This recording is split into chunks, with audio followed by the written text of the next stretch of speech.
হরে কৃষ্ণ। প্রিয় ভক্তবৃন্দ, আপনারা দেখছেন পরলোক টিভি।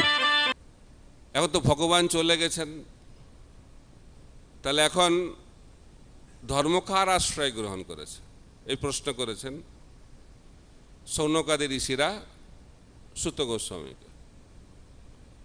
তো সুত গোস্বামী তখন সেই প্রশ্নের উত্তর দিয়েছেন। 6টা প্রশ্ন করেছিলেন প্রথমে, তার মধ্যে একটি প্রশ্ন ছিল যে ধর্ম কার আশ্রয় গ্রহণ করবে।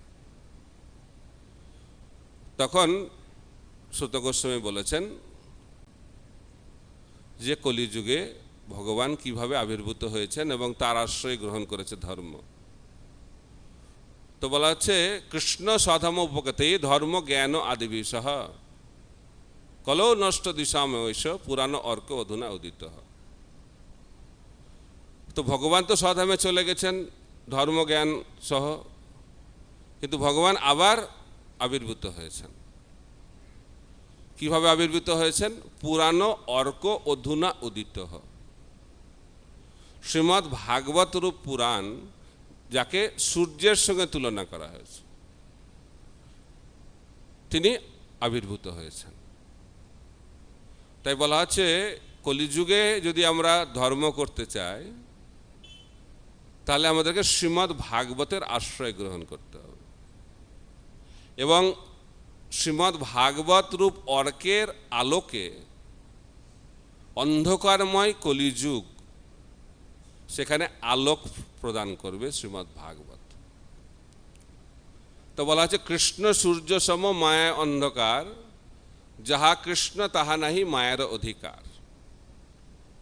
এই জড়জগৎ হচ্ছে অন্ধকারময় জগৎ, অজ্ঞানের জগৎ। কেন অজ্ঞানের জগৎ? কারণ ভগবানকে যারা ভুলে যায় তাদের থাকার জায়গা হচ্ছে জড়জগৎ। তো যেখানে ভগবান নাই, কৃষ্ণ সূর্য সম, তো কৃষ্ণ নাই, সূর্য নাই, তাহলে কি হবে? অন্ধকার। যেমন আমরা এখন দিনের বেলা এখন সূর্য উদিত হচ্ছে, তো এখন আলো। সন্ধ্যাবেলায় সূর্য থাকবে না, পৃথিবী অন্ধকার হয়ে যাবে। তাই জড়জগৎটাই হচ্ছে অন্ধকারাচ্ছন্ন। কেন অন্ধকারাচ্ছন্ন? কারণ এখানে ভগবান নেই, অর্থাৎ আমরা ভগবানকে ভুলে গেছি। তাই যখন আমরা ভগবানকে ভুলে যাই, তখন আমাদের জীবনে অন্ধকার নেমে আসে।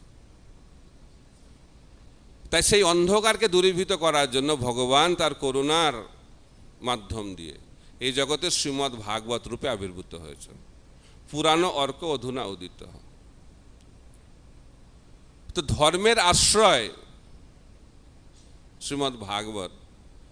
তো এখন বলা হচ্ছে যে কোন ধর্ম, সেটা আমাদেরকে জানতে হবে। আমাদের ধর্ম সম্বন্ধে অনেক ধারণা রয়েছে, কিন্তু শ্রীমদ্ ভাগবতে কি ধর্মের কথা বলা হচ্ছে? তো বলা হচ্ছে যে ভক্তিবিনোদ ঠাকুর বলছেন, পৃথিবীতে ধর্ম নামে যত সব চলে, ভাগবতে কহে সব পরিপূর্ণ চলে। তো শ্রীমদ্ ভাগবতে ছল ধর্মের কথা আলোচনা করা হয়নি।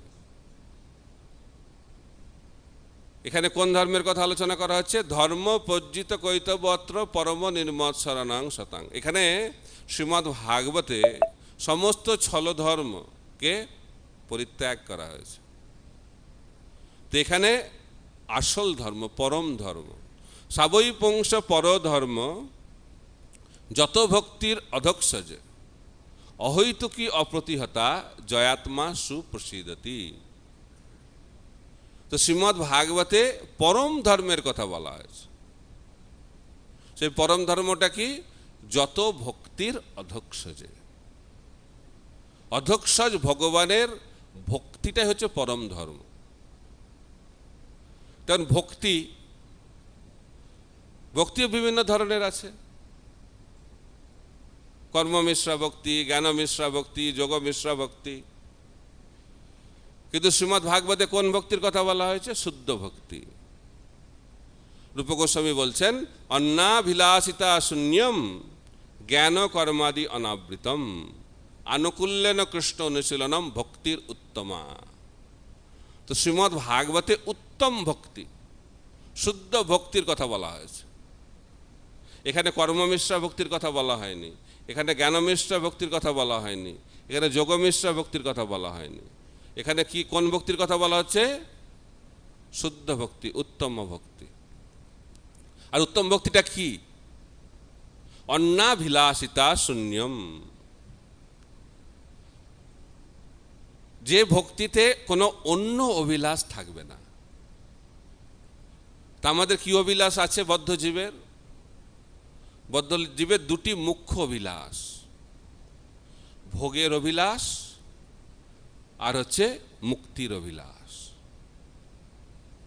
তাই কর্মের মাধ্যম দিয়ে বদ্ধ জীব ভোগ করার চেষ্টা করে, জ্ঞানের মাধ্যম দিয়ে বদ্ধ জীব মুক্তি লাভ করার চেষ্টা করে। তাই শ্রীমদ্ ভাগবতে কর্ম জ্ঞান নিয়ে আলোচনা করা হচ্ছে না, শ্রীমদ্ ভাগবতে শুদ্ধ ভক্তি, অন্নাভিলাষিতা শূন্যম ভক্তির কথা আলোচনা করা হয়েছে। অর্থাৎ যে ভক্তিতে একমাত্র উদ্দেশ্য হচ্ছে ভগবানের প্রীতিবিধান, সেই ভক্তির কথা শ্রীমদ্ ভাগবতে ব্যাখ্যা করা হচ্ছে। তা সেই ভক্তির সংজ্ঞা কি? সর্বোপাধি বিনির্মুক্তম তৎপরতর নির্মলম ঋষিকেন ঋষিকেশ সেবনং ভক্তিরুচ্যতে। এই শ্লোকগুলো আমাদেরকে জানা অত্যন্ত কর্তব্য, কারণ এইটা হচ্ছে শ্রীমদ্ ভাগবতের আধার। রূপ গোস্বামী মহাপ্রভুর দ্বারা শক্তি প্রাপ্ত হয়ে তিনি ভক্তি রসামৃত সিন্ধু গ্রন্থ রচনা করলেন, যার মাধ্যম দিয়ে আমরা ভক্তির যে বিজ্ঞান সেটাকে আমরা জানতে পারছি। তো তার মাধ্যম দিয়ে এই শ্লোকগুলো প্রকাশিত হচ্ছে। তাই ভক্তি মানে কি? ভক্তি কে করতে পারে? সর্বোপাধি বিনির্মুক্তম, আমাদেরকে উপাধি থেকে মুক্ত হতে হবে। শিল প্রভুপাদ যখন প্রচার করছেন তিনি বলছেন যে সারা পৃথিবীর মানুষ তাদের বিভিন্ন উপাধিতে নিজেদেরকে পরিচয় দিচ্ছে। আমি ভারতীয়, আমি আমেরিকান, আমি রাশিয়ান, আমি আফ্রিকান, আমি ডাক্তার, আমি ইঞ্জিনিয়ার, আমি পুরুষ, আমি মহিলা, আমি হিন্দু, আমি মুসলিম, আমি খ্রিস্টান। অনেক উপাধি। কত উপাধি? অনন্ত উপাধি। ভগবান অনন্ত, ভগবানের জীবের সংখ্যা অনন্ত, এই অনন্ত জীবের মধ্যে অনন্ত বাসনা, এবং অনন্ত বাসনাকে চরিতার্থ করার জন্য আমরা অনন্ত উপাধি লাভ করি। কিন্তু শুদ্ধ ভক্তি করতে গেলে যোগ্যতা হচ্ছে সর্ব উপাধি বিনির্মুক্তম। তাই শ্রীমদ্ ভাগবত কাদের জন্য? যারা সমস্ত উপাধি থেকে মুক্ত হয়েছেন। তাই সর্বোপাধি বিনির্মুক্তম তৎপরেতের নির্মলম, তখন আমাদের জীবন শুদ্ধ হবে। এবং তখন আমরা যখন ভগবানের সেবা করব, ঋষিকেশের সেবা করব আমাদের ইন্দ্রিয় দিয়ে, সেটাকে বলা হচ্ছে ভক্তি। তো সেই ভক্তির কথাই শ্রীমদ্ ভাগবতে বলা হচ্ছে সবৈ পুংস পরধর্ম যত ভক্তির অধক্ষজে অহৈতুকী অপ্রতিহতা জয়াত্মা সুপ্রসিদ্ধতি। সেই ভক্তি করলে আত্মার সন্তুষ্টি হবে, ইন্দ্রিয়ের সুখ হয়, মনের শান্তি লাভ হয়, কিন্তু সুখ এবং শান্তি দিয়ে আত্মার সন্তুষ্টি হয় না। আত্মার সন্তুষ্টি হবে যখন আমরা অহৈতুকী অপ্রতিহতা ভক্তি করব, তখন আত্মার সন্তুষ্টি লাভ হবে। আর যখন আত্মা সন্তুষ্টি লাভ করবে তখন স্বাভাবিকভাবেই আমরা সুখ এবং শান্তি লাভ করব। প্রভুপাদ বলছেন যার কাছে 100 টাকা আছে তার কাছে 50 টাকাও আছে, তার কাছে 10 টাকাও আছে। অর্থাৎ যার কাছে সন্তুষ্টি আছে আত্মার, তার কাছে সুখও আছে, তার কাছে শান্তিও আছে। কিন্তু যার কাছে শান্তি আছে তার কাছে আনন্দ থাকবে না, কারণ সন্তুষ্টিটি হচ্ছে আত্মার ধর্ম। তো সেই ধর্মের কথা বলা হচ্ছে। তাই শ্রীমদ্ ভাগবতে আত্মার ধর্মের কথা ব্যাখ্যা করা হচ্ছে। তাই সনাতন গোস্বামী যখন মহাপ্রভুর কাছে গেলেন তখন তিনি প্রথম এই প্রশ্নটা করলেন, আমি কে? তাই এই স্বরূপটা যখন আমরা লাভ করব, জানতে পারবো, তখনই আমরা ভাগবতে প্রবেশ করতে পারবো। কারণ শ্রীমদ্ ভাগবত এই শরীরের জন্য নয়, এই মনের জন্য নয়, এই শ্রীমদ্ ভাগবত হচ্ছে আত্মার জন্য। তাই আত্মার সন্তুষ্টি কীভাবে লাভ হবে? যখন আমরা ভগবানের চরণে ভক্তি করব, এবং সেই ভক্তিটা কীরকম? অহৈতুকী, অপ্রতিহতা। এই দুটো গুণ অত্যন্ত গুরুত্বপূর্ণ। অহৈতুকী মানে যে ভক্তির পেছনে কোনো কারণ থাকবে না, অহৈতুকী। তো সেটা ভগবান চৈতন্য মহাপ্রভু বলছেন। অহৈতুকী ভক্তি মানে কি? অহৈতুকী ভক্তি মানে হচ্ছে ন ধনং ন জনং ন সুন্দরীং কবিতাং বা জগদীশ কাময়ে মম জন্মনি জন্মনেশ্বরে ভবতাদ ভক্তির অহৈতুকীতই। অর্থাৎ যখন আমরা ভগবানের কাছে ভক্তি ছাড়া আর কিছু চাইব না, সেই ভক্তিকে বলা হচ্ছে অহৈতুকী ভক্তি। তো এই স্তরে খেয়ে যেতে পারে যাদের রুচি লাভ হয়েছে, যারা ভক্তিতে রুচি লাভ করেছে। ভক্তির অনেকগুলো স্তর আছে: আদর, শ্রদ্ধা তথা সাধুসঙ্গ, ভজনক্রিয়া, অনর্থ নিবৃত্তি, নিষ্ঠা, রুচি, আসক্তি, ভাব, তারপরে প্রেম। তাই ভক্তি যে স্তর, যেমন ভক্ত অনর্থ নিবৃত্তিকে অতিক্রম করে, নিষ্ঠাকে অতিক্রম করে যখন রুচি স্তরে যাবে, তখন তার ভক্তিটা অহৈতুকী হবে। অর্থাৎ বলা হচ্ছে ভক্তি পরশন ভাব বিরক্তির অন্যত্র চ।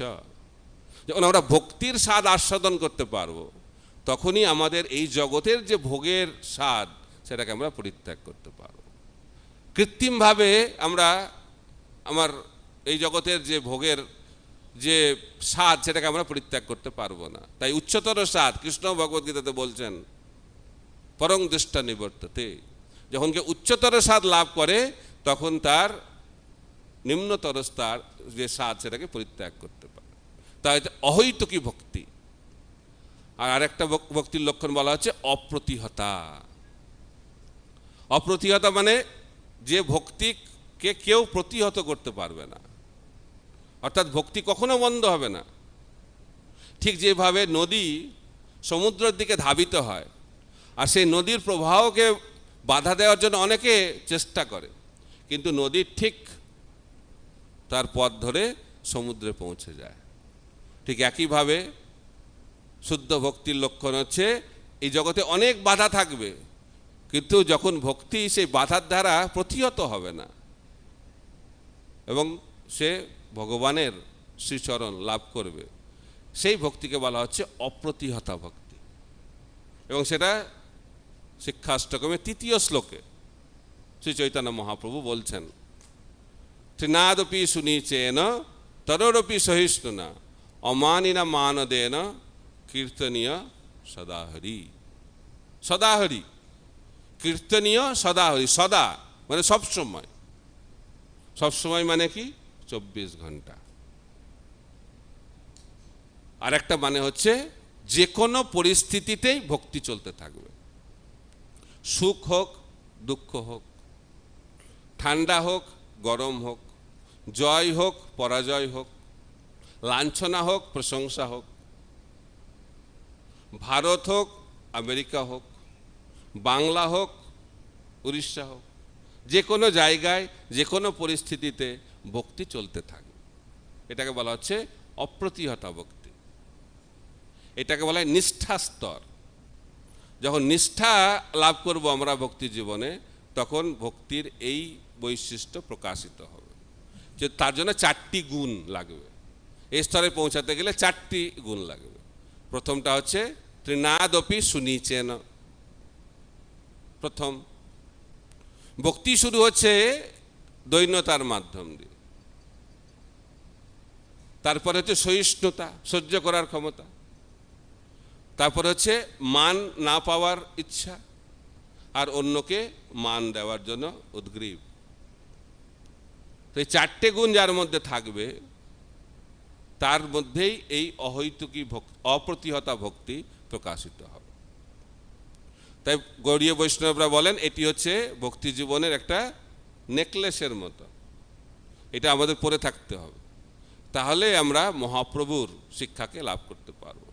তাই সেই ভক্তির কথা, সেই ধর্মের কথাই শ্রীমদ্ ভাগবতে ব্যাখ্যা করা হচ্ছে।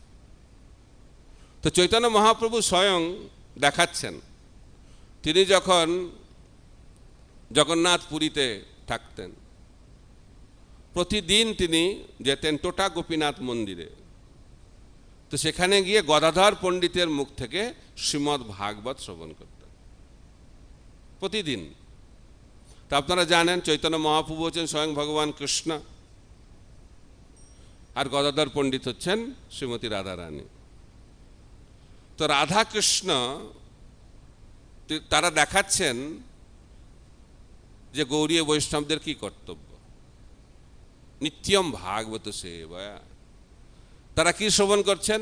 যখন মহাপ্রভু যেতেন গদাধর পণ্ডিতের কাছে টোটা গোপীনাথে, তো জিজ্ঞেস করতেন গদাধর পণ্ডিত মহাপ্রভুকে যে মহাপ্রভু আজকে কি শ্রবণ করবেন। তো মহাপ্রভু বলতেন প্রহ্লাদ চরিত্র এবং ধ্রুব চরিত্র। রাধাকৃষ্ণ স্বয়ং তারা ভাগবত শ্রবণ কীর্তন করছেন ধ্রুব চরিত্র আর প্রহ্লাদ চরিত্র।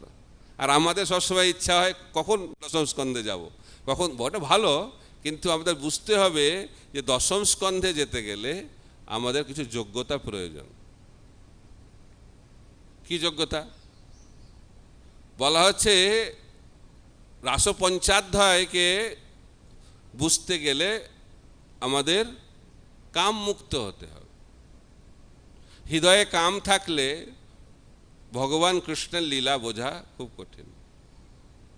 বরঞ্চ প্রভুপাদ বলছেন সেই লীলা শ্রবণ করলে কাম বৃদ্ধি পাবে,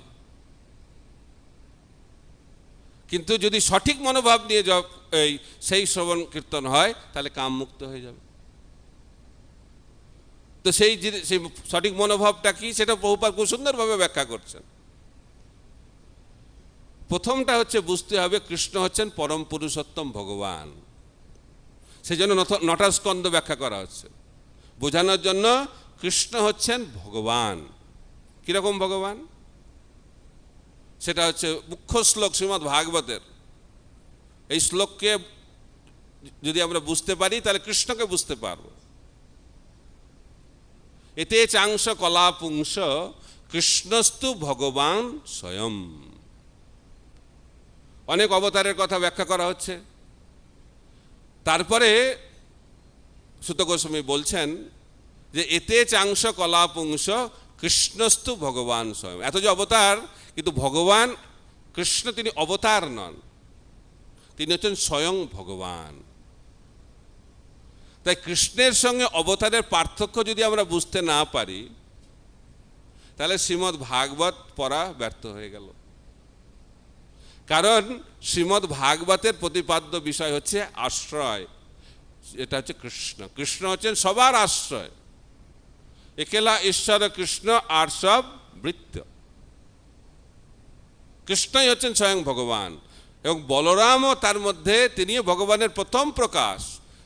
কৃষ্ণ এবং বলরাম অভিন্ন, কোনো পার্থক্য নেই, কিন্তু তার মধ্যেও পার্থক্য রয়েছে। বলরামের মধ্যেও সেবা ভাব। তাই একেলা ঈশ্বর কৃষ্ণ আর সব ভৃত্য। তাই শ্রীমদ্ ভাগবতের এই শ্লোক হচ্ছে অত্যন্ত গুরুত্বপূর্ণ। এতে চাংশ কলা পুংস কৃষ্ণস্তু ভগবান স্বয়ং। তাই ভাগবত তার সার হচ্ছে শ্রীমদ্ এই কৃষ্ণের যে স্বরূপ দশম স্কন্ধ, সেটাকে বোঝাটাই হচ্ছে শ্রীমদ্ ভাগবতের সার।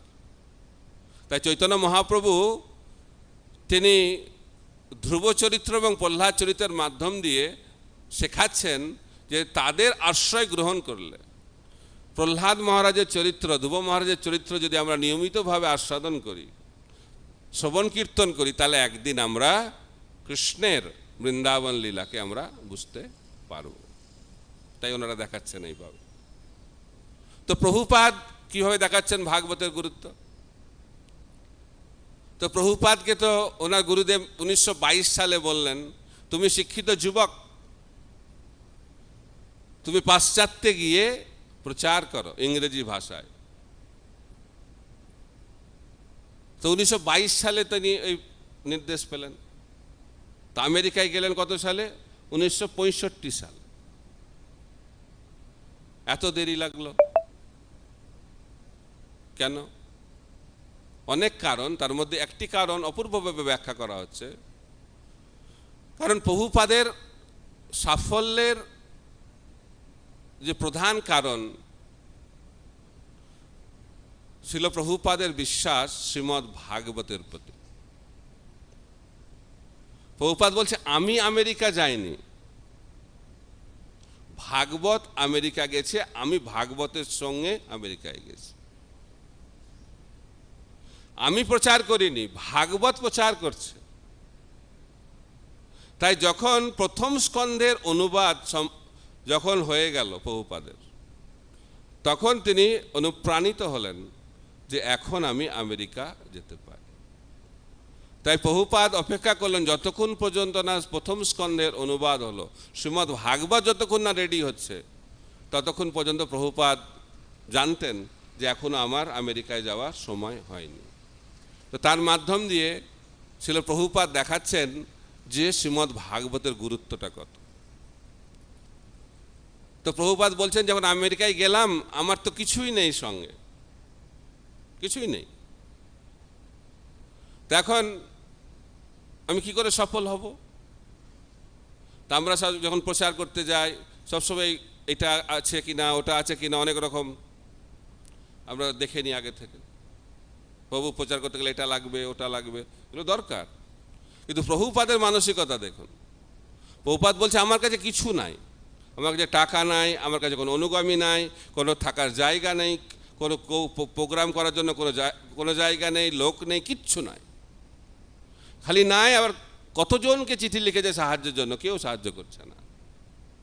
কিন্তু প্রভুপাদ বলছেন আমি সফল হব কারণ আমার কাছে তিনটে জিনিস আছে। এক নম্বর, আমার সঙ্গে আছে শ্রীমদ্ ভাগবত, আমার সঙ্গে আছে হরিনাম, এবং আমার সঙ্গে আছে শ্রী গুরুদেবের নির্দেশ এবং আশীর্বাদ। তো যার কাছে এই তিনটে জিনিস থাকবে, গুরুদেবের নির্দেশ এবং আশীর্বাদ, নামের আশ্রয় এবং শ্রীমদ্ ভাগবত, তিনি প্রচার কার্যে সফল হবেনই। তাই শ্রীমদ্ ভাগবতকে আশ্রয় করে প্রচার করতে হবে। প্রভুপাদ বলছেন যে তোমার এই 3 মিনিট 5 মিনিটের লেকচার কি প্রচার করতে পারবে, কিন্তু কেউ যদি আমার গ্রন্থের শ্রীমদ্ ভাগবতের একটা লাইনও পড়ে তাতেই তার জীবন পরিবর্তন হয়ে যেত। কারণ ছিল প্রভুপাদ তিনি নিজে লেখেনি, কারণ তিনি নিজের বই নিজে পড়তেন। তো বলছেন প্রভুপাদ আপনি আপনার বই পড়ছেন, এটা কি রকম ব্যাপার? বলছে এটা আমি লিখিনি, এটা কৃষ্ণ লিখেছে। তো এই জন্য আমি একটা কাহিনী বলবো যে কিভাবে প্রভুপাদের এই জগতে আসা, তার সঙ্গে শ্রীমদ্ ভাগবতের সম্পর্ক। তো একজন প্রভুপাদের শিষ্যের মুখ থেকে আমি শুনছিলাম। তো প্রভুপাদকে কৃষ্ণ বলছেন, ওখানে ওনার কি নাম আমরা জানি না, তো কৃষ্ণ বলছেন যে তুমি একটু যাও, একটু প্রচার করে আসো, তোমার যাওয়ার সময় হয়েছে, তুমি গিয়ে প্রচার করে আসো, পাশ্চাত্য জগতে গিয়ে প্রচার করতে হবে তোমার। তখন প্রভুপাদ বলছেন না না না, আমার পক্ষে যাওয়া সম্ভব না, জড়জগৎটা অত্যন্ত বিপজ্জনক জায়গা, প্রভুপাদ হরিবল প্লেস, ওখানে যাওয়া যাবে না। আর ওই আমাদের গোস্বামীদের মতো ওই বৃন্দাবনে একটা গাছের তলায় থাকা ওইসব আমার দ্বারা হবে না। তখন কৃষ্ণ বলছে না না, তোমাকে গাছের তলায় থাকতে হবে না, আমি সমস্ত ব্যবস্থা করে রেখেছি, তুমি যাও আর গ্রন্থ প্রণয়ন করে তুমি আবার আমার কাছে ফিরে আসো। তাই শিল প্রভুপাদ এই জগতে এসেছেন শ্রীমদ্ ভাগবত রচনা করার জন্য। এটা হচ্ছে ওনার আবির্ভাবের একটি মুখ্য কারণ, ওনার ভক্তি বেদান্ত তাৎপর্য এই জগতে প্রকাশিত করার জন্য।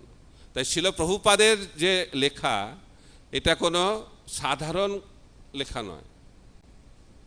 তাই বলা হচ্ছে 3 ধরনের জ্ঞান আছে, ইংরেজিতে বলে acquired knowledge, realised knowledge, reveal knowledge. তার মানে হচ্ছে আমরা জ্ঞান লাভ করি, শুনলাম, পড়লাম, দিয়ে আমি এটা জেনে গেলাম, কিন্তু সেটা ভালো, কিন্তু সেটার মাধ্যমে ভগবানকে বোঝা যাবে না। তারপরে সেটাকে জীবনে অভ্যাস করতে হবে। তো অভ্যাস করলে উপলব্ধি হবে। এবং যখন উপলব্ধিটা পূর্ণতা লাভ করবে তখন সেটা প্রকাশিত হবে। দিব্য জ্ঞান হৃদে প্রকাশিত। তাই প্রভুপাদের যে তাৎপর্য সেটা হচ্ছে দিব্য জ্ঞান,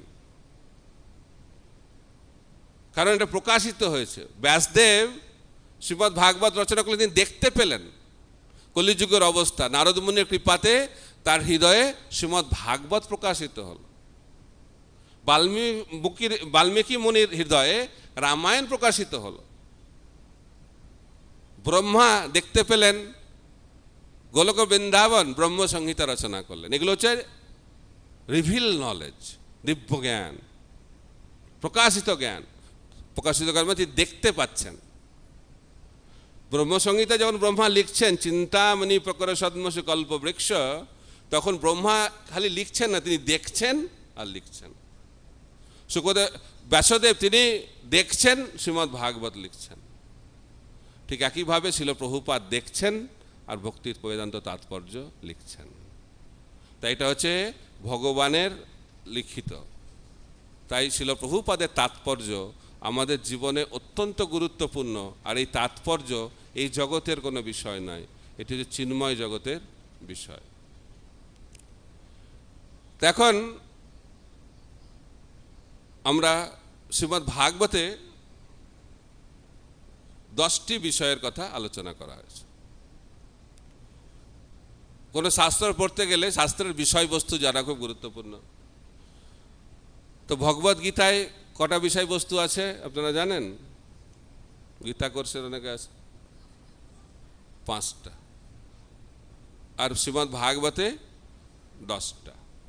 তো এই শ্লোকটা যাদের মুখস্থ নেই, মুখস্থ করলে ভালো, কারণ এই যে শ্লোকটা আমরা উচ্চারণ করলাম ক্লাসের শুরুতে, সেখানে শ্রীমদ্ ভাগবতের 10টি বিষয় নিয়ে আলোচনা করা হয়েছে। তো দ্বিতীয় স্কন্ধের 10ম অধ্যায়ের 1ম শ্লোক, অত্র স্বর্গ বিসর্গস্য স্থানং পোষণম উতয় মন্বন্তর ঈশানুক অথা নিরোধ মুক্তির আশ্রয়। এখন স্বর্গ, স্বর্গ মানে হচ্ছে সৃষ্টি, বিসর্গ মানে উপসৃষ্টি।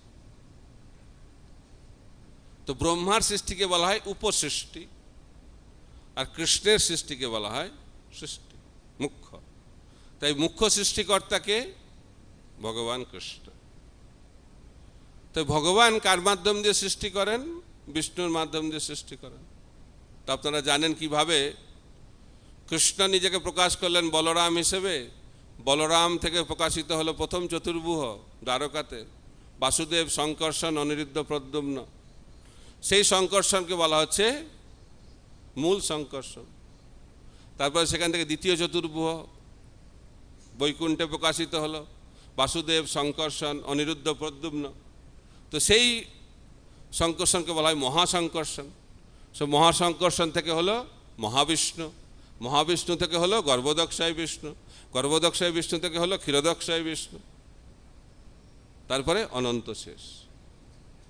এই 5টি স্বরূপে ভগবান সৃষ্টিকার্য করে থাকেন।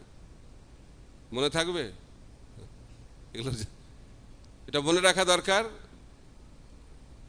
তো 5টা বললাম আমি, প্রথমটা কি বললাম? মহাশঙ্কর্ষণ, মনে থাকবে? বৈকুণ্ঠের যে চতুর্ভুজ, সেই শঙ্কর্ষণকে কি বলা হয় বলুন আপনারা, জোরে বলুন, তাহলে মনে থাকবে। তো মহাশঙ্কর্ষণ থেকে তার প্রথম প্রকাশ কি? কি বলুন? মহাবিষ্ণু, জোরে বলুন, মহাবিষ্ণু। তারপরে মহাবিষ্ণু থেকে দ্বিতীয় বিষ্ণু কি প্রকাশিত হচ্ছে? জোরে বলুন, গর্ভদক্ষায় বিষ্ণু, জোরে বলুন। গর্ভদক্ষায় বিষ্ণু থেকে ক্ষীরদক্ষায় বিষ্ণু, জোরে বলুন। তারপরে অনন্ত শেষ, জোরে বলুন। মনে থাকবে এই 5টা? এই 5টা তত্ত্ব জানলে আপনি সৃষ্টি তত্ত্ব জেনে যাবেন। এনাদের কাছে প্রার্থনা করতে হবে। সৃষ্টি তত্ত্ব শুরু হলেই আমাদের ঘুম পায়, তাই না? কিন্তু শ্রীমদ্ ভাগবতের সৃষ্টি তত্ত্ব বিশদভাবে ব্যাখ্যা করা হচ্ছে। পরীক্ষিত মহারাজ শুনতে চাইছে সৃষ্টি তত্ত্ব। তাই ভক্তি সিদ্ধান্ত সরস্বতী ঠাকুর বলছেন সৃষ্টিতত্ত্ব এবং ভগবানের বৃন্দাবন লীলা তার মধ্যে কোনো পার্থক্য নেই, অভিন্ন। কারণ ভগবানের সঙ্গে যা কিছু সম্পর্কিত সেটা হচ্ছে অভিন্ন। তো আমরা আলোচনা করলাম শুদ্ধ ভক্তি, তার সঙ্গে সৃষ্টির কি সম্বন্ধ? তো ভক্তি মানে কৃষ্ণ থাকবে, ভক্ত থাকবে, ভগবান, এইসব নিয়েই তো ভক্তি। কিন্তু এই সৃষ্টি নিয়ে এত কিছু, এইখানে এই গ্রহ নক্ষত্র, এটা ওটা, এইসব কি দরকার? কিন্তু এটার মধ্যেও গুরু রহস্য রয়েছে। যেহেতু আজকে আমরা বিশদ আলোচনা করার সময় নেই, কিন্তু আমাদেরকে বুঝতে হবে যে শ্রীমদ্ ভাগবতের প্রতিটি বিষয় হচ্ছে গুরুত্বপূর্ণ। তো শ্রীমদ্ ভাগবতটাকে কি কার সঙ্গে তুলনা করা হচ্ছে? রসমালয়ম, রসমালাই। রসমালাই স্বাদটা কীরকম? কীরকম স্বাদ? ভালো স্বাদ? মিষ্টি না তেতো? মিষ্টি। কত মিষ্টি? যত চিনি দেবেন তত মিষ্টি। তো শ্রীমদ্ ভাগবত কীরকম মিষ্টি হবে? কীরকম মিষ্টি হবে বলে মনে হয় আপনাদের? বলছে প্রভু মিষ্টি বেশি খাওয়া যাবে না, ডায়াবেটিস হচ্ছে। তো কিন্তু এই মিষ্টি খেলে ডায়াবেটিস হবে না, এইটা খেলে আধ্যাত্মিক ডায়াবেটিস হবে, সেটা হবে কৃষ্ণ প্রেম। তো এইটা, এই রসমালাই খেতে হবে প্রতিদিন, সবসময় খেতে হবে, ঠিক আছে? তো রসমালাইয়ের কি কোন দিকটা বেশি মিষ্টি কম মিষ্টি এরকম আছে? তাই শ্রীমদ্ ভাগবত থেকে যেখান থেকে আপনি নেবেন সেটা হচ্ছে অমৃত, তাই সেটাকে আস্বাদন করতে হবে। তো সেই কারণে শ্রীমদ্ ভাগবতের প্রতিটি বিষয় হচ্ছে গুরুত্বপূর্ণ, একইভাবে গুরুত্বপূর্ণ। তাই এই 5টি তত্ত্ব জানা অত্যন্ত গুরুত্বপূর্ণ।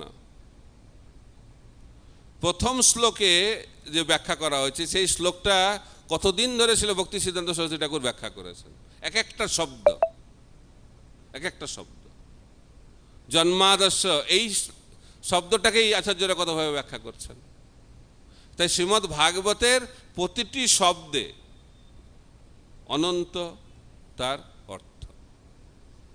জন্মাদর্শ যত তার ব্যাখ্যা দিচ্ছেন জীব গোস্বামী, যে কৃষ্ণ মথুরাতে আবির্ভূত হয়েছিল।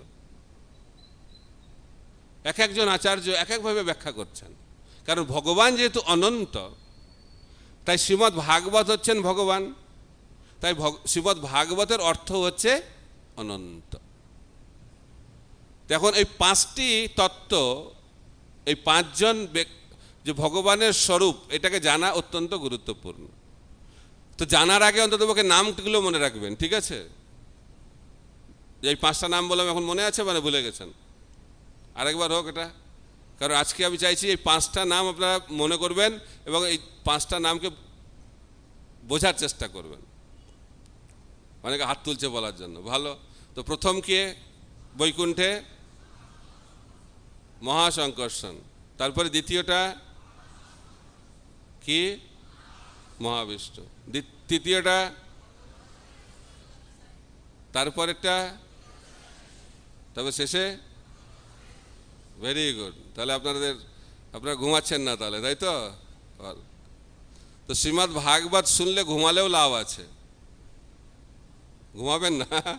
শ্রীমদ্ ভাগবত শুনতে শুনতে, এটা একটা ভাগবতের মহিমা, কিন্তু এটাকে ফলো করবেন না। তো জানেন এটা, এই গল্পটা আমি এখানে বলেছি কিনা জানি না, এই জন্য আপনার ঘুম ভাঙানোর জন্য গল্পটা এখন বলবো, তারপরে আবার তত্ত্বতে যাব। তো সাধারণত বলা হচ্ছে যে ভাগবত শ্রবণ করার সময় ঘুম পায়, হরিনাম করার সময় ঘুম পায়, আর ভাগবত শোনার সময় ঘুম পায়। কারণ এই দুটোই হচ্ছে ভগবত ধামে নিয়ে যাওয়ার মুখ্য আধার। তাই মায়াদেবী চায় না যে এই দুটো আমরা ভালোভাবে করি, বাকিগুলো সব ঠিকভাবে করতে দেবে, কিন্তু এই দুটো জিনিস ভালোভাবে করতে দেবে না মায়া। তাই যখনই চক্ষুর উন্মিলিতম, ভক্তিপুরুষোত্তম মহারাজ বলেন, সঙ্গে সঙ্গে চোখটা ভারী হয়ে যায়। এত ভারী হয় বোঝা যায় না যে কোথায় আমি চলে গেছি। তো একবার একজন সাধু ভাগবত কথা করছে, অনেক দিন ধরে ভাগবত কথা হচ্ছে। তো একজন শ্রোতা, সে প্রতিদিন শুনতে আসে, আর সে সামনে বসে। তো যারা সামনে বসে, বক্তা ভাবে এরা খুব সিরিয়াস, সামনে বসছে না। স্কুলে যারা খুব ভালো ছাত্র হয় তারা সামনে বসে, আর যারা শুনতে টুনতে চাইবে না, গল্প করবে, বদমাশি করবে, তার পেছনে বসে। তো এই শ্রোতা সামনে বসে আর সামনে বসে ঘুমায়। আর সামনে বসে ঘুমালে কি হয়, বক্তার খুব ডিস্টার্ব হয়, কারণ চোখটা ওই দিকে যায়। তো যেন আমি বলি যে ঘুমাতেই হয়, কোনো অসুবিধা নেই, পেছনে গিয়ে ঘুমালে ভালো, সামনে বসে ঘুমানোটা ভালো না। তারপরে সে কতটুকু ঘুমায়, যখনই ক্লাস শুরু হবে তখনই তার ঘুমানো শুরু হয়ে যাবে, 1 মিনিটও অপচয় করে না। যে ক্লাস শুরু সঙ্গে সঙ্গে ঘুমাবে, আর যে ক্লাস শেষ সঙ্গে সঙ্গে তার ঘুম ভেঙে যাবে। কদিন করছে এটা? প্রতিদিন। হয়তো একদিন হয়তো ঘুমালো, ক্লান্ত ছিল, রাত্রে ঘুম হয়নি, বিভিন্ন কারণে ঘুম আসতে পারে, কিন্তু এই শ্রোতা একটা বিশেষ শ্রোতা, স্পেশাল ক্যাটাগরি, প্রতিদিন ঘুমায় এইভাবে। আর বক্তা দেখতে দেখতে বিরক্ত হয়ে গেছে যে প্রতিদিন আসে আর ঘুমায়, প্রতিদিন আসে আর ঘুমায়। তো কিছু শ্রবণ করেনি এতদিন ধরে, কিন্তু 3টে বাক্য শ্রবণ করেছে, প্রতিদিন শোনে। এটা ভাগবত বাক্য নয়, অন্য বাক্য। তো যখনই ভেতরে ঢোকে, এরকম বড় হল, তো হিন্দিতে কথা হচ্ছে, তো হিন্দি ভাষায় বলছে, তা আপনারা মনে রাখার চেষ্টা করবেন, তাহলে আপনাদের ঘুমটা কেটে যাবে। তো যখনই ভেতরে আসবে তখন বক্তা দেখবে এসে গেছে, তখন বলবে আ গিয়া ক্যা, মানে এসে গেছ, মানে বিরক্ত হয়ে বলে আ গিয়া ক্যা। তারপরে এসে সামনে বসবে, তো বসে যাওয়ার পরে বলবে ব্যাঠ গিয়া ক্যা। তারপরে তো আর কিছু শুনতে পায় না, কারণ ক্লাস শুরু হয়ে গেছে। তবে যখন ক্লাস শেষ হয়ে গেছে তখন সবাই ফিরে যাচ্ছে, তখন ও যাচ্ছে, তখন বলছে, যখন জিজ্ঞেস করছে যা রা হ্যায় ক্যা। তো মনে আছে আপনাদের? প্রথমটা কি বলছে, জোরে বলুন। দ্বিতীয়টা কি? তৃতীয়টা?